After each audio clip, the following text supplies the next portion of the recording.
सकती है। आज गांव में पहुंचे छत्तीस बिरादरी ने जो मान सम्मान किया, मैं पहले सबसे पहले आप सबका धन्यवाद करता हूं। किसी भी जनप्रतिनिधि को तोलने के दो ही पैमाने होते हैं, उस जनप्रतिनिधि का काम और उसका आचरण। जब यहां से आपने मौका दिया था मुझे, जब हमारी सरकार थी, उस समय रोहतक को आगे लेके जाने के लिए, रोहतक का नक्शा बदलने के लिए जो सारे काम थे वो भी आपको याद होंगे। सारी पार्टियां उस समय, दूसरी पार्टियां, सारी विपक्ष की जो दूसरी पार्टियां थी, उन सबका एक ही काम उस समय आपको याद होगा, वो एक ही बात कहते थे कि जी रोहतक में ज्यादा काम, हुड्डा साहब रोहतक में ज्यादा कर रहे हैं। वो विश्व हमने पिया। और लेकिन क्योंकि हमारा जो रोहतक है वो दिल्ली के बिल्कुल साथ लगता है, दिल्ली के एक तरफ नोएडा है, एक तरफ गुड़गांव, एक तरफ रोहतक है, तो स्वाभाविक रूप से यहाँ पे विकास होना चाहिए और उसी के लिए हमने कोशिश करी उस समय भी। तो जो सारे काम थे आपको भी याद होंगे, और जो मेरा आचरण भी रहा है इतने वर्षों तक, वो भी आपके आगे है। मैं यही कहना चाहता हूं अपने किलावड़ गांव से कि भाई आपकी छत्तीस बिरादरी से कि काम और आचरण की कसौटी पे अगर मैं खरा उतरता हूं, आपकी आत्मा ये गवाही दे, तो आप मुझे आशीर्वाद देना। मैं आपसे यही कहना चाहता हूं और मैं ये आपको विश्वास दिलाता हूं कि आपका आशीर्वाद खाली नहीं जाएगा। आपके आशीर्वाद से मैं देश में आपके मान सम्मान को ऊपर लेके जाने का काम करूंगा और अपने इलाके के रुके हुए विकास कार्यों को भी आगे बढ़ाने का काम करूंगा। और साथ में ये आशीर्वाद केवल एक सांसद बनाने का ही काम नहीं करेगा। आपको याद होगा पिछली बार सरकार अपनी हरियाणा में बनते बनते रह गई, रोहतक से जीत जाते तभी सरकार बनती थी। ये आपका आशीर्वाद रोहतक के केवल सांसद का ही नहीं, हरियाणा की अगली सरकार की नींव भी आप रखने का काम यहाँ पे रोहतक की लोकसभा सीट से करेंगे।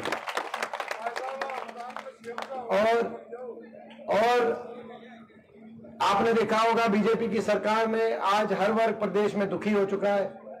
कोई ऐसा वर्ग नहीं जो इस सरकार में दुखी नहीं हुआ हो। आज गरीब आदमी की सारी स्कीम बंद होगी इस सरकार में।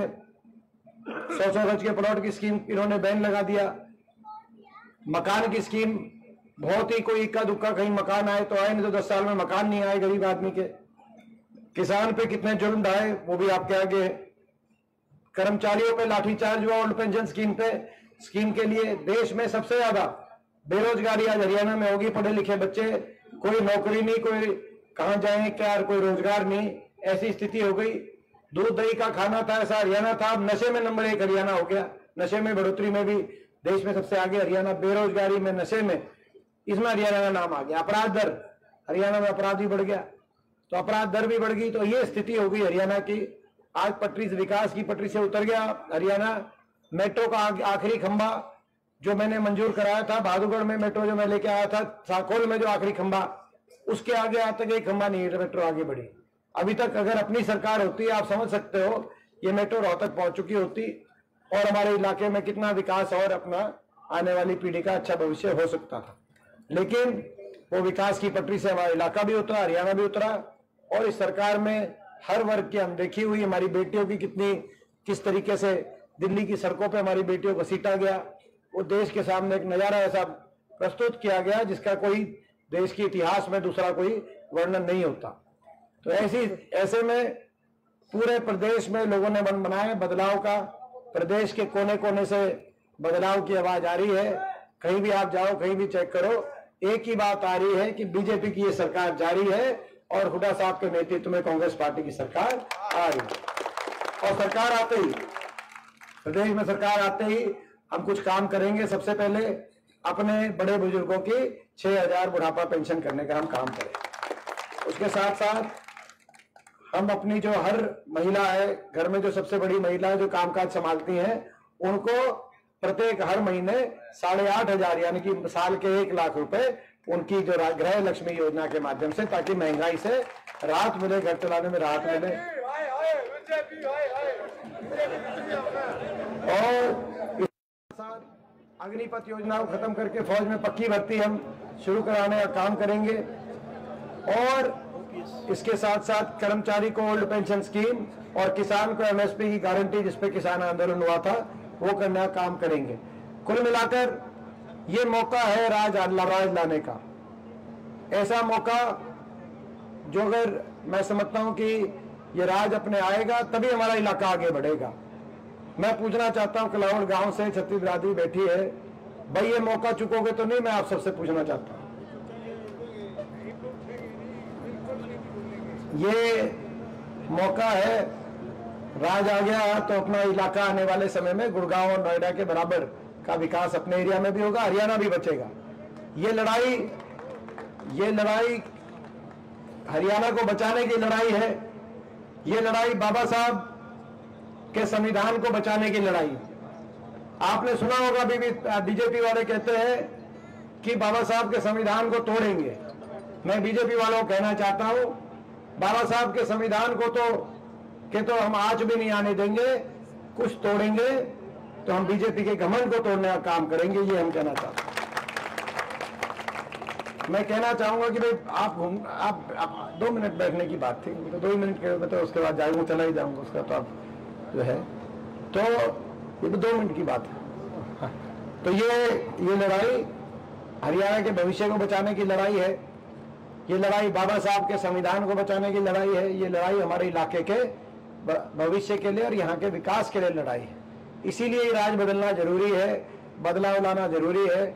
आज मुझे उम्मीद है कि अपना गांव पिछली बार से भी कुछ ना कुछ, मैं पूछना, पिछली बार जितनी गांव से आशीर्वाद मिला, लीड मिली गांव से, बहुत इतना आशीर्वाद दिया। नहीं बताओ पांचली बात है कि मैंने बताओगे कि नहीं?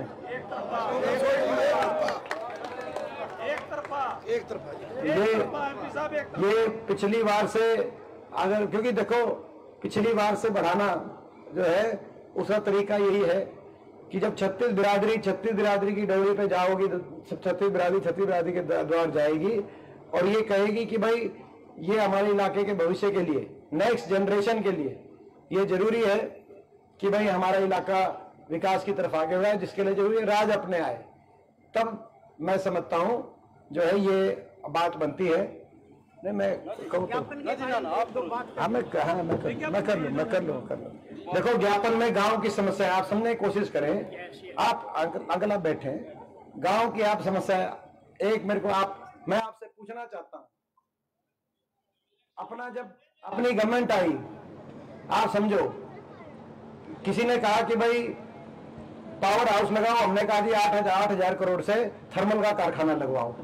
किसी ने कहा कि भाई रोहतक में बाईपास नियम है, रोहतक में भी बाईपास बनवाओ, बहादुरगढ़ का भी बनवाओ, कलावर का भी बनवाओ, और बाईपास बनना चाहिए सांपला का भी बाईपास बनाओ, बादली में भी, झज्जर में भी, महम में भी, कलानौर में भी, सबके बाईपास ठुकवाओ। कहने का मतलब यह है जो गांव की आपने समस्याएं जो बताई हैं, समझने की बात है कि वो तो जो अफसर है ना, जिस दिन राज अपने आएगा, वो अफसर जिसको यहाँ पे रहना होगा वो खुद गांव में आएगा और कहेगा कि जी आप जाकर मेरी सिफारिश करो, मैंने सारे काम कर दिए ताकि रोहतक में मेरी रोहतक में रख लो। ये है, इस बात को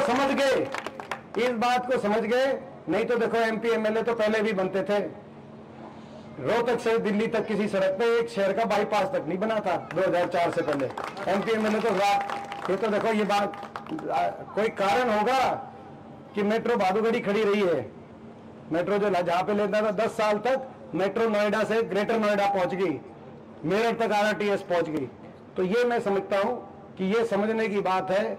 इनके बड़े बड़े नारे होंगे, ये कहेंगे 400 पार, हम कहेंगे मेट्रो रोहतक पार। और देखो बात यह है कि आप इस बात को समझे कि नहीं समझे, ये मैं पूरे गांव से पूछता हूं कि भाई इस बात को समझो तो हाथ खड़ा करके बताओ कि भाई ये जो आपने कि भाई इस बात को समझने की जरूरत है कि भाई उसका कि भाई क्या लड़ाई लड़ रहे हैं। तो भाई इस लड़ाई में 7 गांव दे, कलावड़ गांव से मैं बहुत उम्मीद रखता हूं। ये हमारा अपना गांव है, आपका हमेशा आशीर्वाद रहा है, मगर मैं उम्मीद रखता हूं कि भाई जो प्रतिशत है वो जितनी बढ़ा सकते हो गांव से वोट प्रतिशत, कोई सी वोट बाहर जा रही हो, दिल्ली जा रही हो, कोई कितने जा रही हो, उसमें वहां से जुकर सरपंच की इलेक्शन में बुलाओ हो, मेरे खातर भी बुला लियो, थारे खातर खड़ा हूं, थारे खातर लड़ रहा हूं। देखो 10 साल से देश की संसद में, पहले लोकसभा में था, राज्यसभा में, वो अकेला विपक्ष का हूं। आज भी 15 सांसद हैं हरियाणा में, 14 बीजेपी के हैं। तानाशाही ताकतों में आंख से आंख मिलाकर अपने कोई भी बात आई, गरीब की कोई बात आई, कर्मचारी कोई बात आई, किसान आंदोलन की बात आई, अपनी बेटियों की बात आई, अगर तानाशाही ताकतों से आंख मिला के 10 साल तक लड़ाई लड़ी, थारे लिए खड़ा हूं, थारे लिए अड़ा हूं, सड़क से लेकर एकदम। बताओ आप भी हमारे लिए, जब मैं आपके लिए खड़ा था तो आप भी मेरे लिए खड़े रहोगे कि नहीं रहोगे? मैं आपसे पूछना, ये लड़ाई है, मैं बता रहा हूं, क्योंकि वो ताकतें नहीं चाहती कि कोई आपकी आवाज वहां पे। मैं आपको बता रहा हूं पिछली बार क्या साजिश मेरे साथ रची गई, मैं सारी बात बहुत चीज दिल में पी रहा हूं जी, मैं आपको बताऊं। मगर मैं अपने गांव से कि भाई ये मौका है, इस मौके को चूकना नहीं है। मैं पूरे गांव का भाई बताओ, निश्चिंत होकर मैं जाऊं अगले गांव में, भाई कलावड़ गांव, 36 बिरादरी आपस में, जब 36 बिरादरी की डोली पे जाके मैंने जो बात बताई कि भाई वो, और अपना हाथ जोड़ के कि भाई ये तो है अपना, तो ये मैं समझता हूं ये राज अपने इलाके में लाने का, और हमारे इलाके को आज मैं विश्वास दिलाता हूं आने वाले समय में विकास का पहिया फिर घूमेगा, भादोड़ की मेट्रो रोहतक तक पहुंचेगी, और रोहतक गुड़गांव से पीछे नहीं रहेगा, ये मैं विश्वास दिलाता। और भाई आखिर में ओल्ड पेंशन का आ गया जी, हाँ 6,000 का भी, 6,000 भी बुढ़ापा पेंशन होगी 6,000। और भाई और गैस का सिलेंडर 500 रुपए में अपनी माताओं बहनों को दिलवाने का हम काम करेंगे। और भाई एक और बात, आज जो रविदास सभा द्वारा जो एक मान सम्मान की पगड़ी जो बांधी गई थी, मैं ये कहना चाहता हूं कि भाई आपकी मान सम्मान की पगड़ी का हमेशा मैं उस पगड़ी का मान सम्मान ऊपर रखने का काम करूंगा। मैं पूरी रविदास सभा का ये जो आज आपने आशीर्वाद दिया है रविदास समाज ने मान सम्मान की पगड़ी के साथ, मैं पूरे आपका बहुत बहुत धन्यवाद करता हूं। और आपका मान सम्मान भाई मेरे को जान से भी प्यारा रहेगा, ये मैं विश्वास दिलाता हूं। इन्हीं शब्दों के साथ पूरे गांव का बहुत बहुत धन्यवाद।